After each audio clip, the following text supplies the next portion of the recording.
Shall we speak to Director of Popular Conservatism, Mark Littlewood? Mark, the paper's saying that this is a Rachel Reeves recession, is it? Emily, yes, I'm afraid it is. I mean, you know, Merry Christmas to the two of you and all of your Got my festive dress on. A stagflation. It's a bit like a lump of coal in your stocking for Christmas, really. We should be unsurprised. We've just heard from the Chief Secretary to the Treasury there that we're going to fight every day for businesses and investment and working people. Well, I don't want them to fight. I want them to actually put some sensible policies in place. And essentially, what we've seen from the Labour government thus far is they've taken all the things that the Conservatives got wrong, namely increasing the burden on businesses, hiking tax and hiking regulation, and they've doubled down on it. And if you double down on a bad strategy, you'd expect things to be twice as bad. So I think there's now every possibility we're going to dip into recession. Some people have called this the nightmare before Christmas. But you know what, Emily? It's worse than that. This is going to be the nightmare during Christmas and a nightmare 2025 if we're not very careful, because the underlying Labour economic strategy is to take resources from the productive private sector and transfer them to the considerably less productive public sector.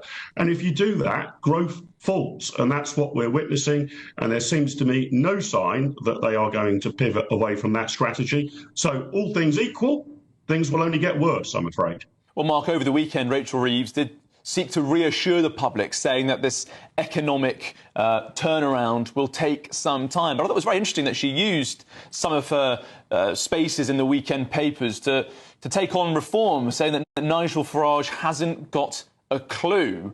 Do you think that criticism is a little bit empty at the moment, considering her results after 6 months?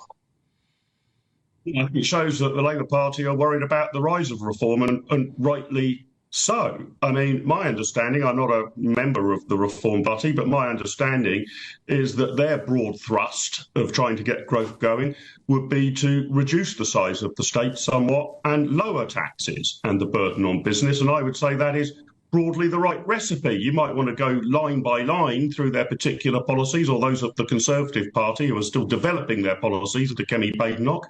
But both of those parties, the Conservatives and the Reform, I think are going to give a direction of travel that if you want growth, you need a rather smaller state sector and a rather bigger private sector. And we're already hearing warnings from groups like the CBI. I mean, I'm always a bit sceptical about economic forecasts. Anything could happen.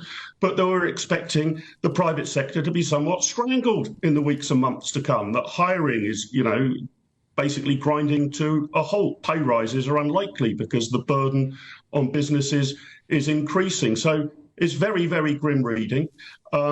She might get lucky. We might get lucky. Let's suppose there's a boom in America, for example, once Trump becomes president. Well, we might catch some of that over here, but no thanks to the actual decisions and policies presently being pursued by the government, which, far from increasing growth, are almost certain to dampen it. And guess what? That's exactly what we're seeing 6 months into this Labour government. I mean, I remember speaking to a number of small business owners at the time of the budget, and there was a sort of... They looked at it, they heard what Rachel Reeves had to say, they were worried, but the attitude was, we can make this work. We're going to keep going, we're not going to let this damage our positivity too much, optimism, small businesses, backbone of the country, we need to keep going. But then you're hearing of layoffs, you're hearing of hiring freezes, you're hearing of people putting off expansion plans. I mean, the data shows people are not, the businesses are not being boosted, Mark. That's right. But it's also fair to say they are keeping going, right? We are stagnating, we're flatlining. So it's just that we're not growing. So, bless them, the entrepreneurs of Britain, who with ever more burdens put on their shoulders are having to navigate a way through.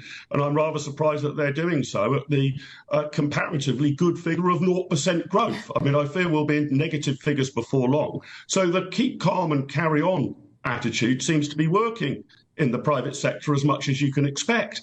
But that's hardly a laser focus on growth, of actually building and growing these businesses, making it easier for these small businesses not just to carry on, but to hire a few more workers, to produce a few more products, to take a few more services to market.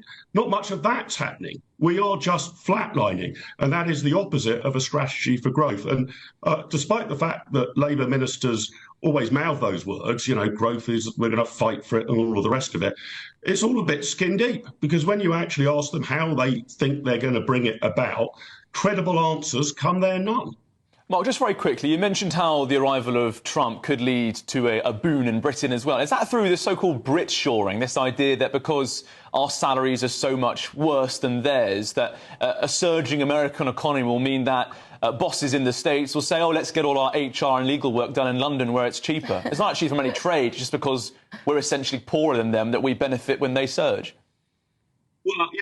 I mean, the two economies are quite closely linked. Similarly, if Europe got out of its slump, that would be good news for the UK. So that might be one element of it. Of course, the danger might be that we start to experience a bit of a brain drain, that more successful Brits in the private sector think, well, hang on a second, you know, if I do this job in Austin, Texas, or in New York, or in California, or in Wisconsin, you know what, I'll be 50, 60, 70% better off. So you might see a brain drain. But generally speaking, if the American economy does well, there's all sorts of ways that it benefits us. They'll buy more British products, more Americans will come here on holiday, and all of the rest of it.